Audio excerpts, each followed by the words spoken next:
Om. So today we will continue with that 7 steps which I've been discussing in the last classes. So here today we will take a little different approach in that we will try to do it in a more um, like an experiential thing where we can actually ask ourselves some questions and we can look into where we are on the path. So, so it's not so much like a Q&A. I'm not going to ask you any questions to participate. We can talk if you at the end if there's any questions. But basically, what I'm going to do is I'm going to present it in a way where we can relate to it at a personal level. So what we will do first is I wanted to show you all this steps as it is given in Yoga Vasistha. I think some of you or most of you are already aware of this. So I'm just going to quickly read out these 7 steps of yoga or 7 steps to on the path to wisdom, or we can just take it as 7 steps, 7 stages in our own personal transformation. So it can relate to really anyone who has an interest to change and transform oneself.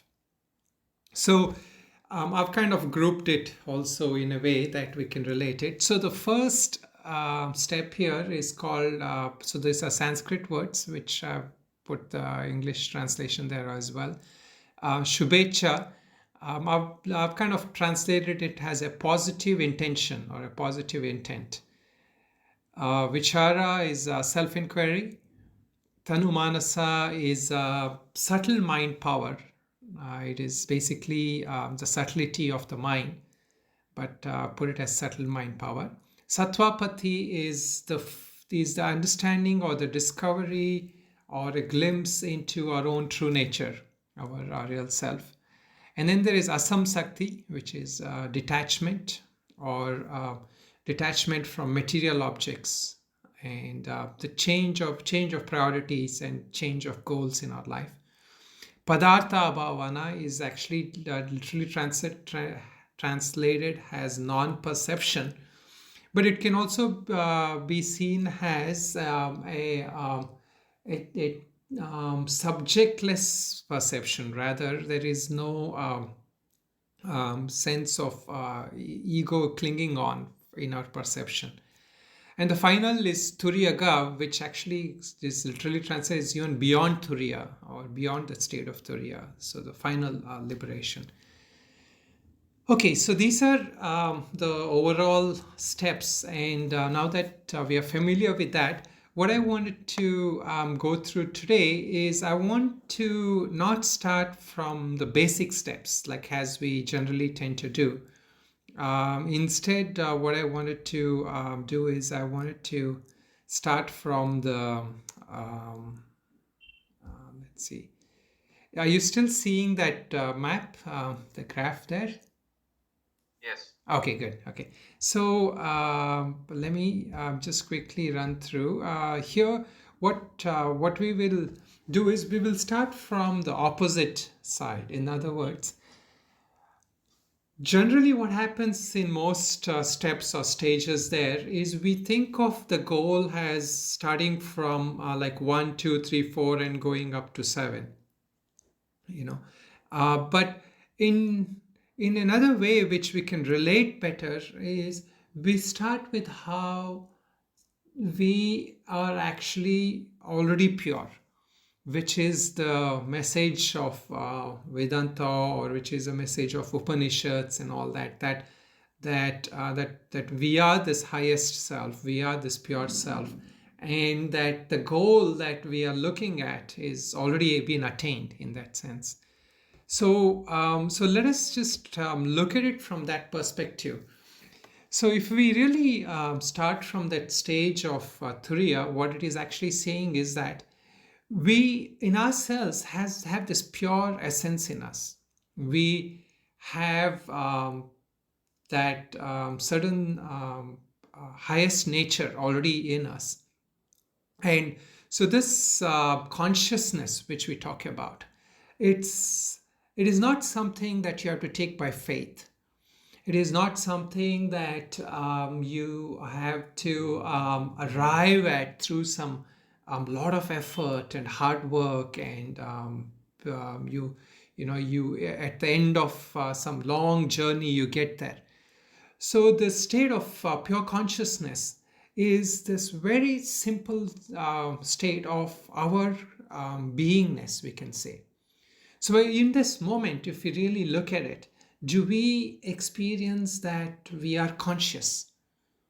Do we see that we have that nature of beingness, like just the way that I amness, we can say, so at any point in sense, we have that sense that I am, we don't have the sense that I'm not, or we don't have the sense that that there is just some robot here.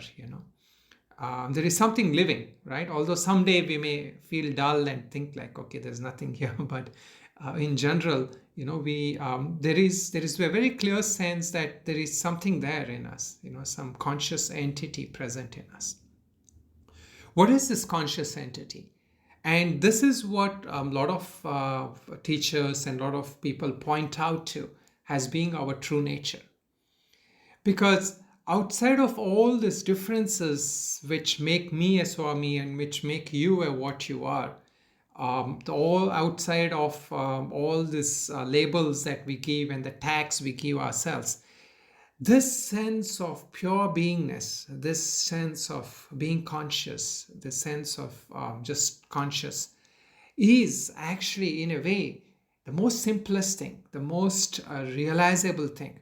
And that is why the teachings of Vedanta, or even the highest teachings of yoga, is very simple. It is all that it is saying is that you are, and the moment we realize that, then from there, actually, everything else is just a matter of discovering what we are not. So this is where this experience of Turiya, or beyond Turiya, what is actually says, is a state where there is no sense of bondage in us, and we realize that not just we are free, but we were ever free. There is this conviction that will come in us that we are ever free. So getting this conviction is actually the real strength in our sadhana, because once we have this conviction, then we realize that no matter where we are deficient, where we have certain habits, or where we have some weaknesses or some things, we realize that all that is not our true nature. It is just like a covering, but it is like if there is some diamond or something, it's just like something that's mud or something that covers it, and takes out the luster, takes out the shine from that diamond. So everything else is nothing but that covering. So then, if that is our true nature, if we are perfect, then there are few things. One is, there is really nothing that we have to fear. So this is that sense that gives us, like, no matter what happens, whether we are on the brink of death, or whether we are on the on the cusp of some very deep spiritual experience, that our true nature is always the same. So there's nothing that changes from that. And then another thing that also comes with that is, we are complete. And this is this is illustrated in one of the Upanishad mantra, Shanti mantras of Om Purnamada Purnamidam Purnat Purnamudachyate Purnasya Purnamadaya Purnameva Vashishyate. So the sense of completeness, will actually take out a lot of our useless seeking in the world. Because if you really look at it, what's happening in all our efforts, in all our seeking in the world, is the sense of incompleteness. We feel we are incomplete, so we need to take on some, we need to acquire some objects. We feel we are incomplete, so we need to have certain relationships. We feel we are incomplete, so because of that, we go out and we try to make an identity for ourselves, a name or a fame, or a craving for fame and all that. So when we start from this top level, we can actually, when we get the more and more this conviction of just this pure nature, this simple thing of I amness is really what I am, then everything else is nothing but a covering. Then the path becomes much more easier. Then all that we are doing is just taking out all those, that murk and the dirt on the diamond. So this is a transformative way of looking at the path, rather than looking that I am this little small creature and I don't have any of the spiritual experiences that we read about in certain books, or that I have these habits, or I have these deficiencies, so instead of looking at from this point, we are looking at it from top down. This is the top down approach, then trying to become something that we feel it's almost an impossible task. So this is a transformative way of thinking. This is a way of thinking that will actually make our path a lot easier and attainable. Now, let us inquire from that point of view. So we can start asking ourselves, do we have this conviction or not? Probably for most of us, we are not at that point of conviction. One, because we haven't heard enough of this. And number two, also because these kind of thoughts is it's kind of very transformative. We don't this is not the kind of thinking we hear of. Everywhere we hear like people saying like, you got to do this to become successful, you have to become this, you have to do that and reach that point. But here it's actually it's another way of saying. So this is not the common thinking. So we don't have this conviction. So how do we make this conviction? And in order to do that, now we come a step down to look at the subsequent steps. But before we look at that subsequent steps, what we are doing is we are now going into that zone where you didn't need words. We didn't need anyone explaining to us, but it was already there, attainable. But as it is said in one of the mantras, we were looking at it from that state where it is said that yatho vacho nivartante aprapya manasa saha anandam brahmano vidvan na vibheti kutaschaneti, which is actually meaning that he who knows that state, that pure state, from where words cannot be used to describe it, because it is just your own sense of being conscious. If you were to actually tell somebody and this is why today there is so much studies in consciousness. There is this consciousness studies that is going on in the West, because yet they're not able to come to a point to actually describe what is this thing of being conscious. What is the subjective experience I have of that allows me to experience anything else? So this is what the Upanishads had already described, and they say that although you know it, but it's hard to describe it. So this is what this mantra is actually saying, from where the words written, also along with the mind also, because the mind is also not able to grasp it. But yet knowing that there is nothing to fear. There is, as I was saying, this sense of that you're always hard. You will never kind of undergo any kind of transformation. As the Gita also says, weapons can't pierce it, fire cannot burn it. So things like that. So this, when we establish ourselves more and more, and when we start getting this conviction of that state, we see that even the body may change. My thoughts may change from moment to moment. I may actually get this feeling that that I'm good one day, I'm not good one day, I'm happy one day, I'm unhappy one day. But the essence of us will never undergo any transformation. And that is the sense of security. That is the sense of peace and joy that we can attain. You know. So now from that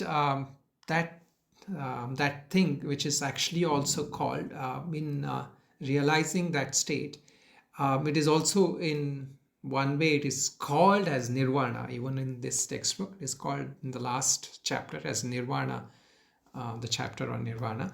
But what that actually means, it is a sense of tranquility. It is a cessation from all this restless seeking and this constant sense of incompleteness, as I was telling you.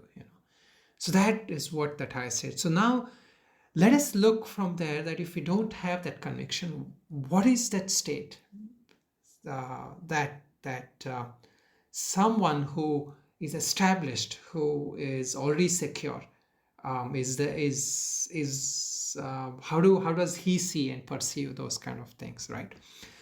So we can inquire into ourselves, and here is what the sixth stage is called, and this is also a stage where the person has already established himself in that true nature, but yet at this point he has not. He's still embodied. He's still in the body, and it is called as padartha abhavana.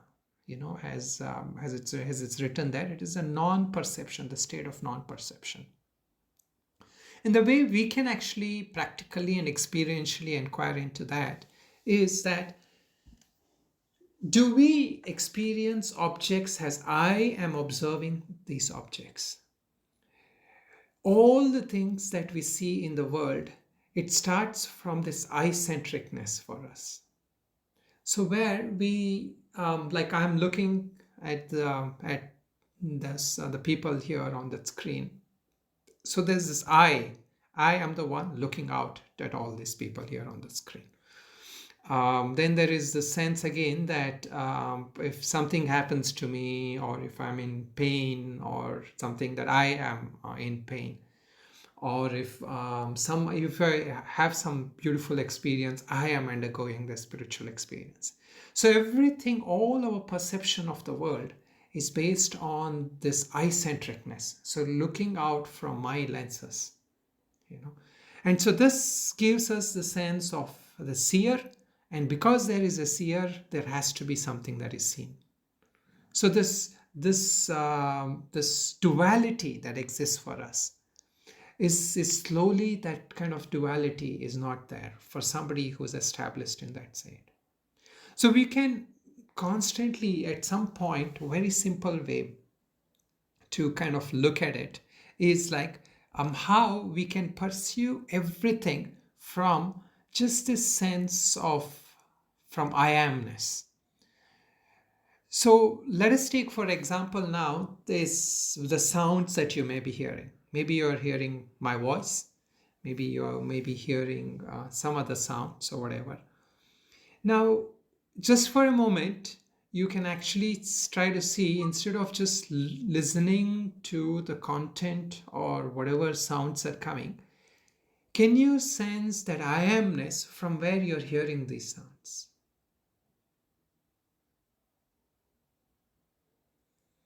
And the same thing we can try now also with your visual objects. All that you're seeing, whatever you may be seeing, maybe you have your computer or phone in front of you, maybe you have a notepad or something. And if not now, anytime also you can make a note of this and try this experience. At every point on anything that you're seeing, and especially all that happens with the senses, smelling, tasting, touching, everything. There has to be a sense of I amness from where we actually experience all this. And the more you try to move away from this object to the subject, to actually getting a sense, then you are establishing, you're coming closer again to your true nature here. establishing that sense of I amness, the true nature. And this is where this is also is called as aham vritti, this thought of I am thought, this I am thought which persists in everything.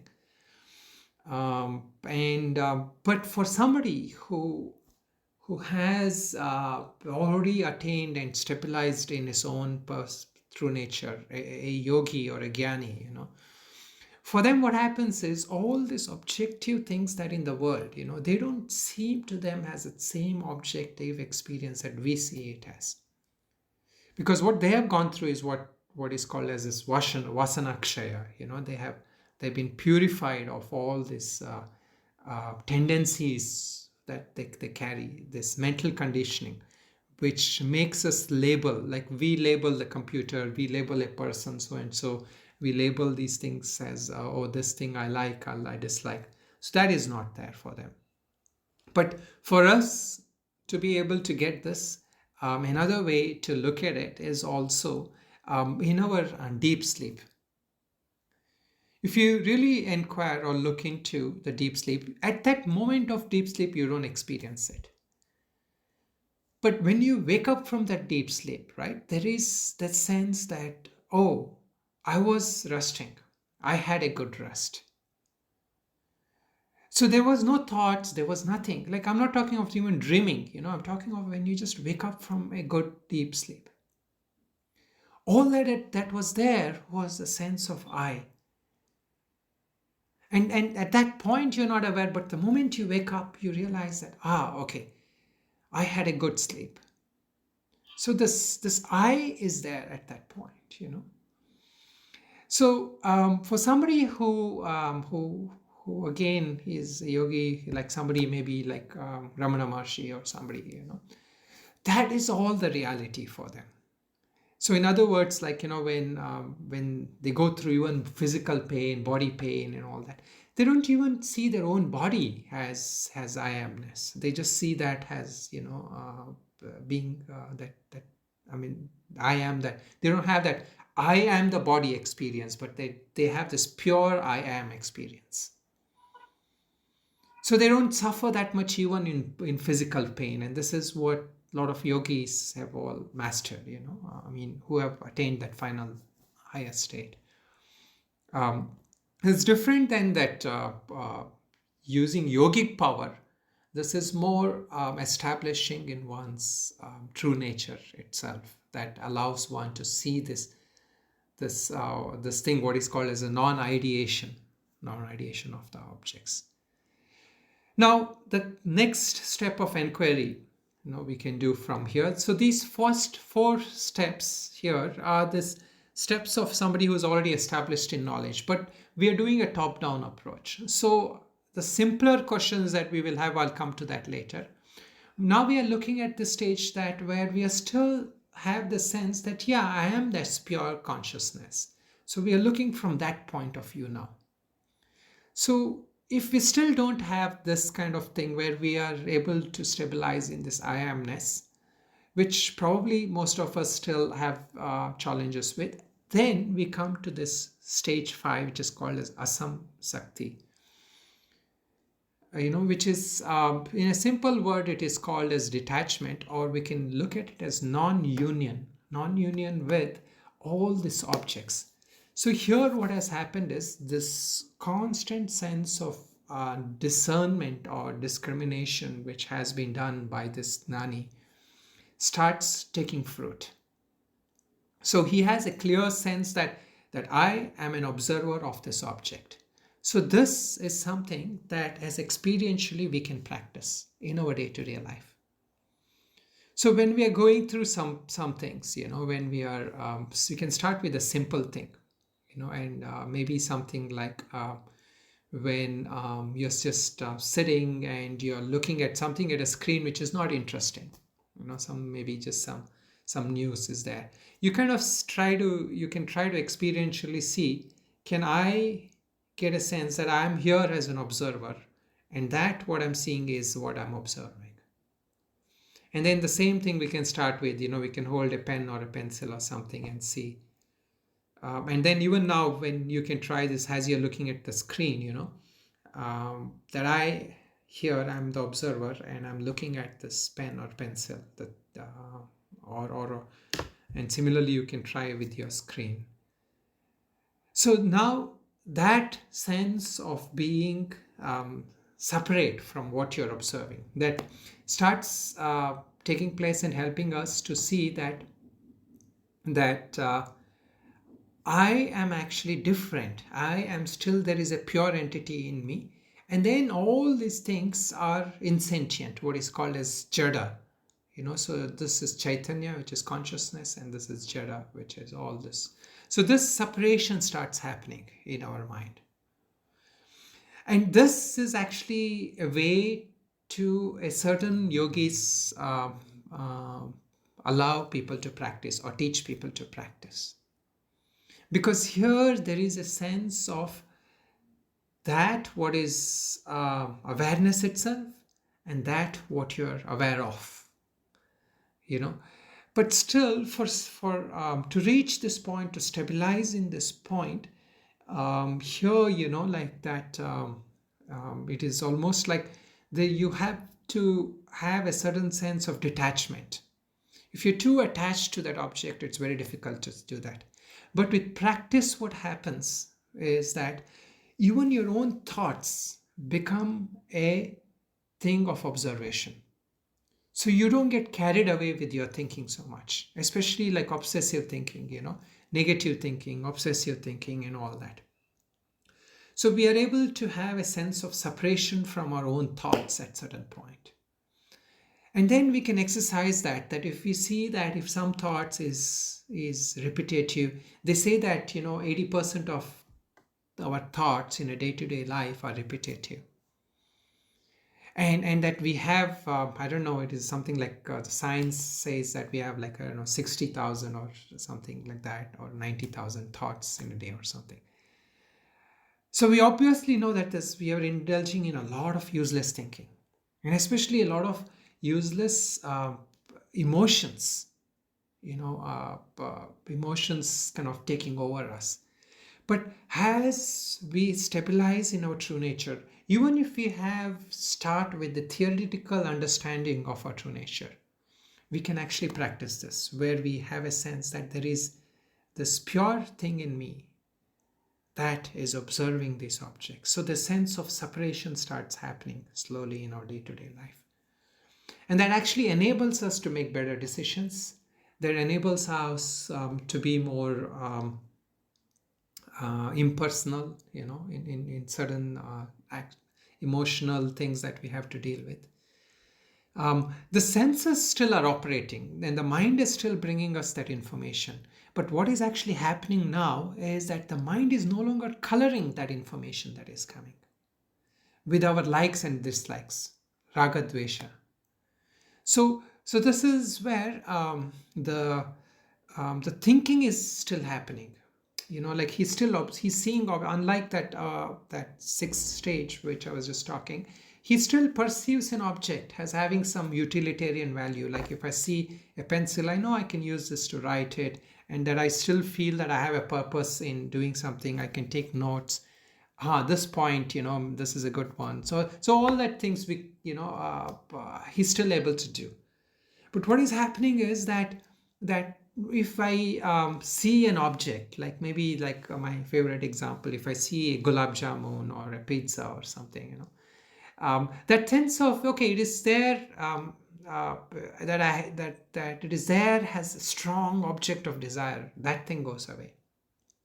You may still eat a pizza, you may still enjoy a thing, but it is not out of that compulsiveness. You don't get trapped in that. You don't get addicted to that. So this kind of objectivity is actually frees us not just from our addiction to habits or objects, but our own thinking. Because where is this addiction? That addiction or this habitual pattern, whether it is at anything such as like smoking cigarette to eating a chocolate, that addiction is not in that object, it is in our thoughts.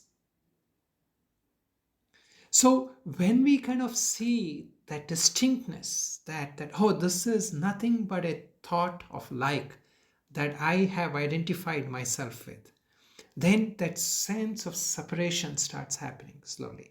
So the more we start applying this, the more we start practicing this, the more in our thinking this discernment starts coming, that by nature I'm pure, by nature that I am always there, I'm always radiant, I'm always complete, I am that joy itself, and that I don't need an external sense of joy, because our ability to enjoy that joy is there only if you're conscious.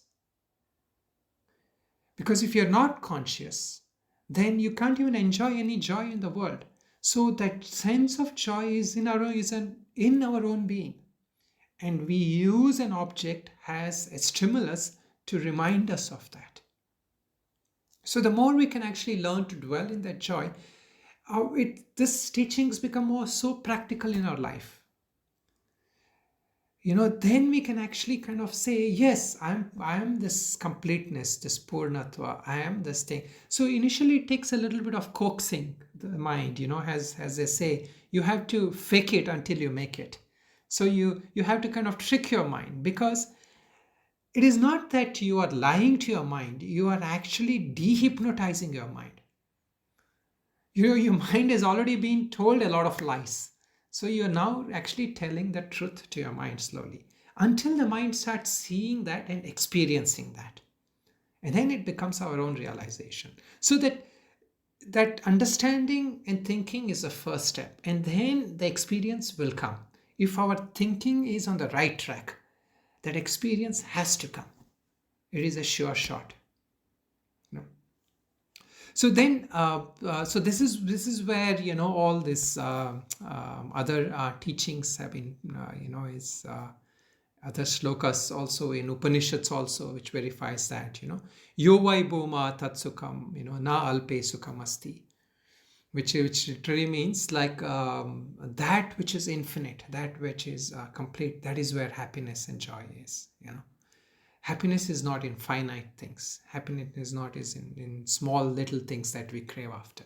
And so most of us are caught up in craving for this small little happiness. Whereas the subtle, this endless joy comes in within us. And so now we come to the fourth stage, where the knowledge has become very stabilized in our life. I mean, where we kind of come from that stage down rather, and look at that fourth stage, where we are starting only to get glimpses of this knowledge. Because in reality, we say that I'm not able to do this detached observing thing all the time. So in that case, okay, then let us look down at one more step, which is where we look at and we say, that sense of getting a glimpse of our true self, sattvapati, So the sense of sattvapati is our first glimpses of our true nature. And this comes about after having done some practices, some inquiry, or like listening to talks like what we are doing now, or reflecting like as we are doing now, inquiring, making a personal inquiry into our own life. Association of the wise, the wiser scriptures that talk about this thing. So this is why in lot of certain non-dual teachings, such as the teachings of Vedanta and certain Buddhism teachings and all that, and also certain in things like what we are studying now, Yoga Vasistha, they talk about not just practice, not just that you have to do your sadhana, your practice and all that, but they also talk about this pure nature. Because we have to hear about this first. We have to do shravanam about that. And as our conviction increases, as we keep hearing and listening more and more, this conviction keeps increasing. And so what happens when we start getting a glimpse of our true nature, this first glimpse of our true nature is where this what in yogic words, what is actually happening is there are certain transformation that actually happens within us in our own sukshma sharira, as it is called, the subtle body, and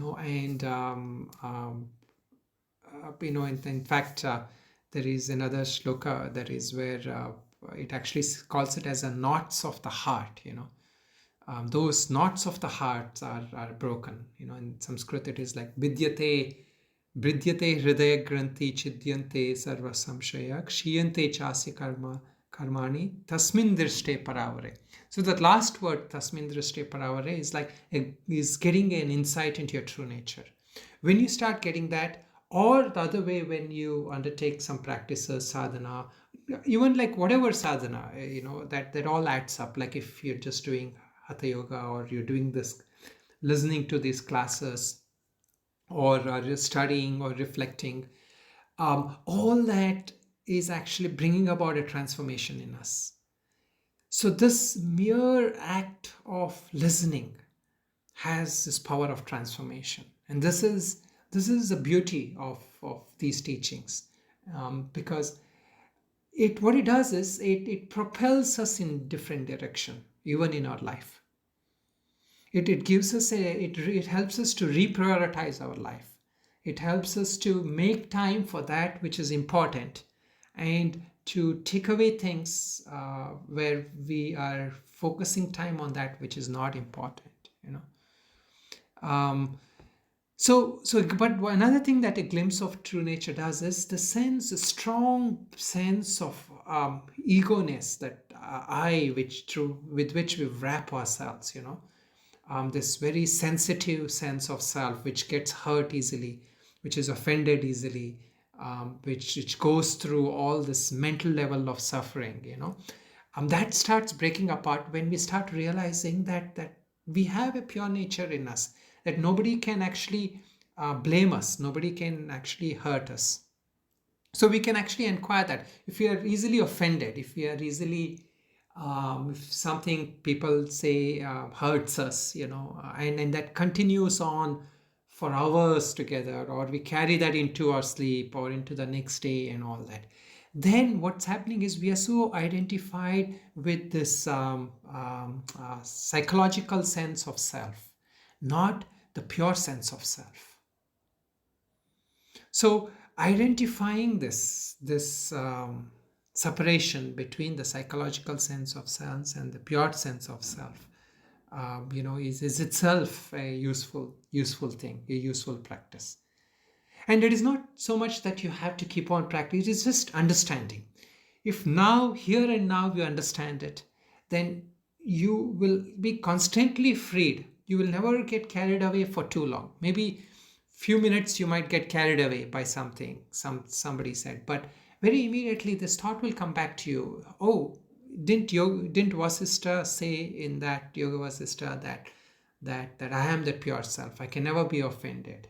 So that kind of thoughts starts reinforcing in us. Okay, so these are where we were looking from top down. And I wanted to focus on these 4 today, because last time in the 7 steps, I didn't focus much on these 4.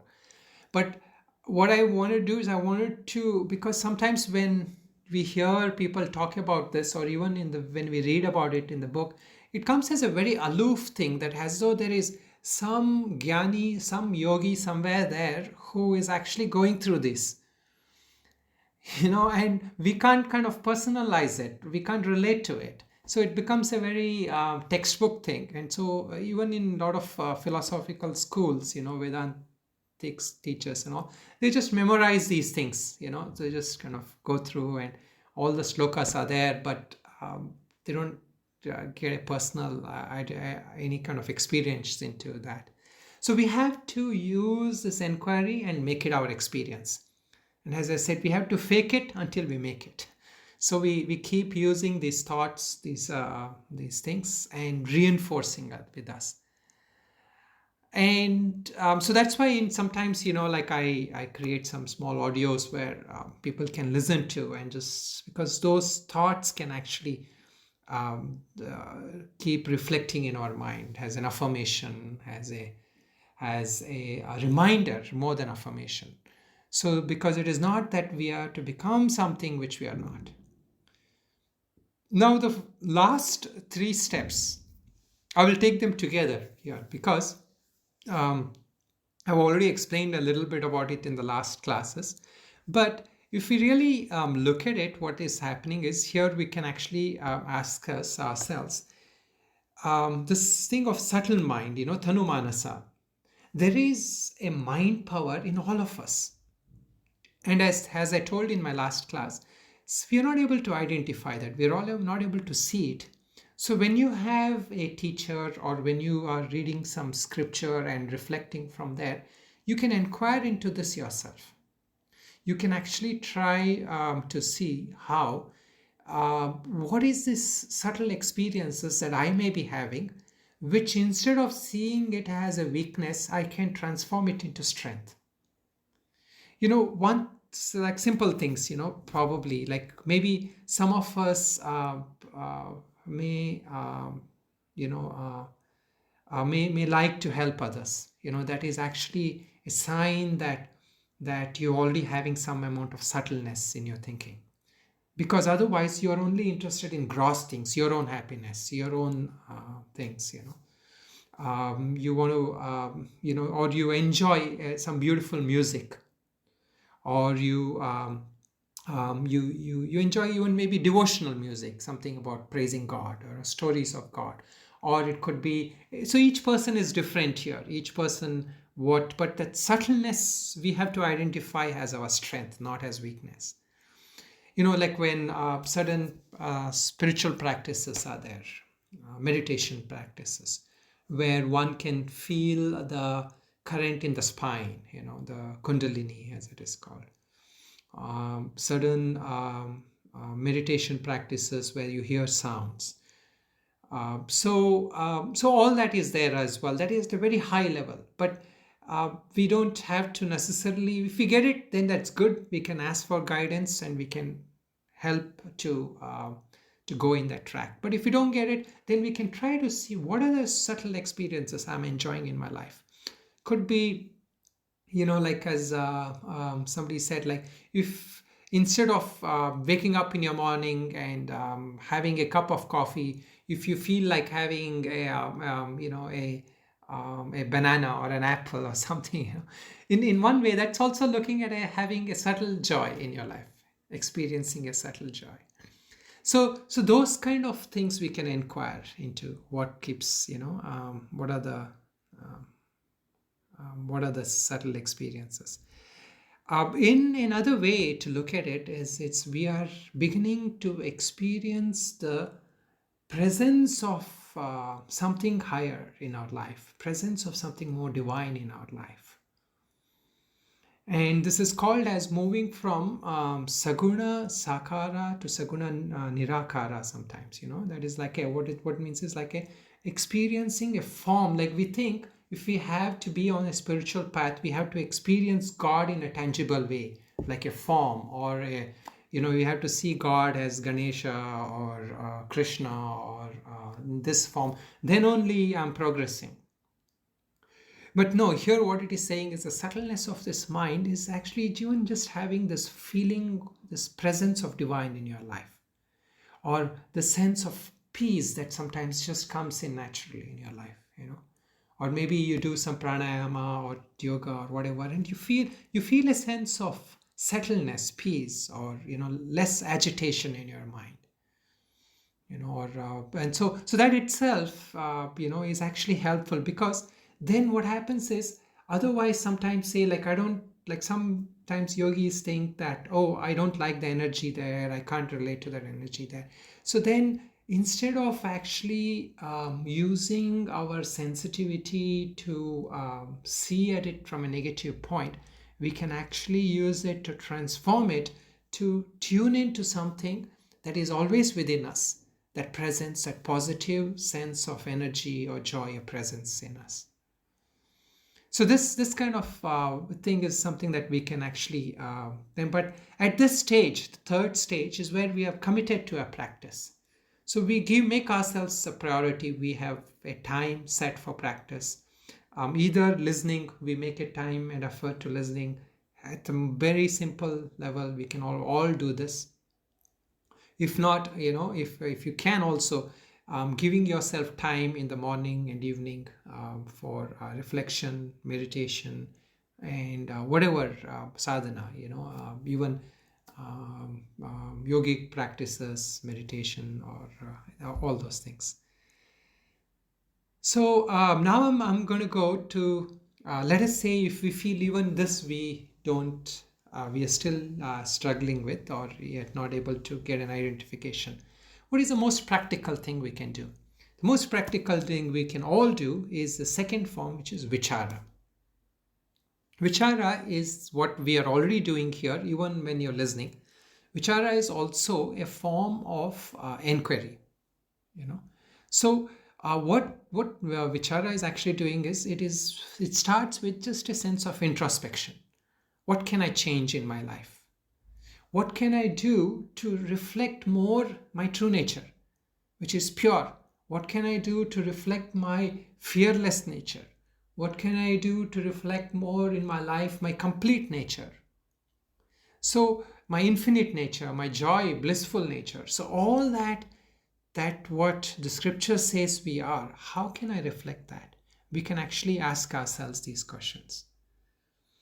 And so this kind of discernment is actually, what it is doing is it is helping us to discern from what is not helpful in our life, what is unreal in our life, to what is real, and what is helpful, what is positive. And also at a deeper level, it is helping us to reflect on those things that is like dark in our life, like what is called as tamas. And so this is where that prayer comes from. Asatoma satgamaya, tamasoma jyotirgamaya, mrityorma amritam gamaya. So this ability to discern from what is unreal to real, from darkness to light, and from death to immortality. And like that, we can see it as like, what are the things that's fleeting? Like if I'm spending too much time seeking things which are temporary, which are momentary, then obviously, I can discern, like, how can I seek things that is more lasting? Like if I do even like some 1 hour of yoga asana, or even if I exercise or walk in a park or something, that joy stays longer than maybe the temporary joy you might get from I don't know, like whatever addiction, or even eating like a some chocolate or something when you shouldn't be eating because of your health or something. So that is how the discernment is. We can continually apply this discernment in our life. It can be a walking kind of discernment. Every moment, we can bring in this viveka. And also the ability to kind of say that, do I always have to be involved in socializing? So this is another thing. Sometimes, like, the world makes us feel that the wider our network, I'm not on any like Facebook or anything, but sometimes, like I from what I've seen and seen, it's like mostly people value themselves based on the number of people they have connection with. So that kind of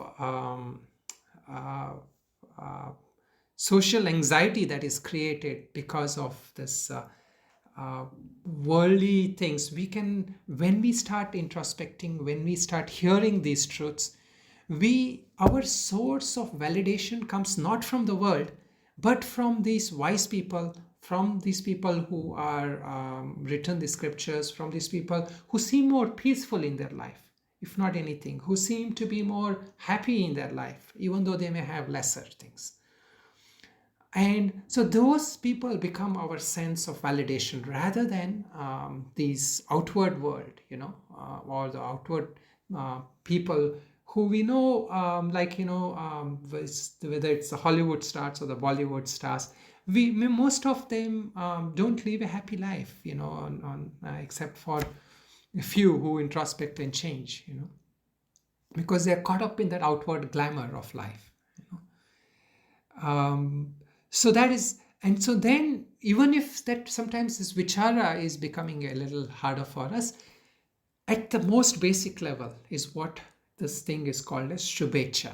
We can all do that, which is this transformation from worldly desires, this the sense of having this our what is called as purushartha in our object desires of objects or our personal validation, to doing righteous thing, good things, not just based on our likes or dislikes, but things that has been recommended, so we can have a positive intention, and that intention can just be something like this, like merely just asking ourselves this question: why do I feel the sense of incompleteness? Why am I caught up in my own repetitive patterns and habits of thinking or doing? Then also kind of, why am I not able to sustain my own inner calm, peace, and happiness all the time? Yeah, and then when we reflect like that, we can actually have this positive intention that develop, that I will make time to listen, I will make time to read these books, which may not be the most interesting book sometimes, because it is not appealing, capturing all our senses with excitement and all that, but it is actually pointing to something, a deeper abiding joy. So we will change our intention to focus on these kind of things. So even this mere thing of this dharma purushartha, as it is called, like just to live, wanting to live a good life, a righteous life, is in itself a positive intention. So this like when we realize that despite like all the things that we get, like that we still feel incomplete in the world, then our priorities can change. That's the sense of little bit of what is called as vairagya, which is sometimes put in a negative connotation, but this is vairagya so that we can actually do good things. Vairagya from the negative things. When there is vairagya, we are only giving away, we are renouncing only unhappiness. Like when I remember when I took to this path of renunciation many years ago, but that when I was much younger, in my late 20s, somebody once said to me, like, really, you're not giving up all those pleasures, you're only giving up sorrow. And that struck me, that really, if I really reflect, that most of the objects that I was seeking after, that was merely in some way or the other giving me sorrow. So now I'm able to reflect on things which are not just spiritual, but also mentally pleasing to me, mentally abiding, giving me happiness and joy. So that is the difference. So even just mere intention, how I can learn from others, how I can learn from others' experiences, rather than having to go through my own mistakes, my own failures, my own sorrows. That itself is Shubecha, that itself is positive intention. So that receptivity of mind, having that receptivity of mind, that itself is that Shubecha. So I can go on, but I think I'm going to wind up here. So these steps, which I was just sharing on the screen here, so these 7 steps, I've actually put some points there. Happy to some point I'll just tidy up and share with all of you at some point. So, but basically what happens is, like, the initial steps in personal transformation, and this can be for anyone. We don't have, whether you are seeking moksha or nirvana, or whether you are seeking just happiness, or whether you are seeking to be a better person, stronger, confident person, joyful person in your life. This initial steps everyone can undertake, this positive intention and self-inquiry or introspection. And then as we go on the path, we can take help to get insights to make progress on the path. And that is where we can use these texts more, and we can seek the guidance of wiser people, get their counsel and all that. See, this is also a very simple thing that that the person or the book that you feel is your valid source of information, you know, is actually the one that will determine your track on life. So, if, for example, if you are seeking validation from, or if you're seeking your information for living, how to live life on something on somebody said on internet, or somebody, somebody who's, like himself not leading a pure, good life, proper life, is giving you that advice, then obviously your life, you can be sure, will not go in the right track. So that is how we always seek the counsel of sages, the, like in the books, or those who are aligned with that higher path. The more we are aligned with that kind of path, the better and more purer we will be. And so then the last three stages also, I feel I've given you a little glimpse today on how you can use those things, not has Vasistha's experience or Ramana Maharshi's experience, or any sage where we were there, but we can use it as our own path. So that is why I wrote that the path is the destination. So the very path we are going on, we can actually use that very path itself as our destination itself.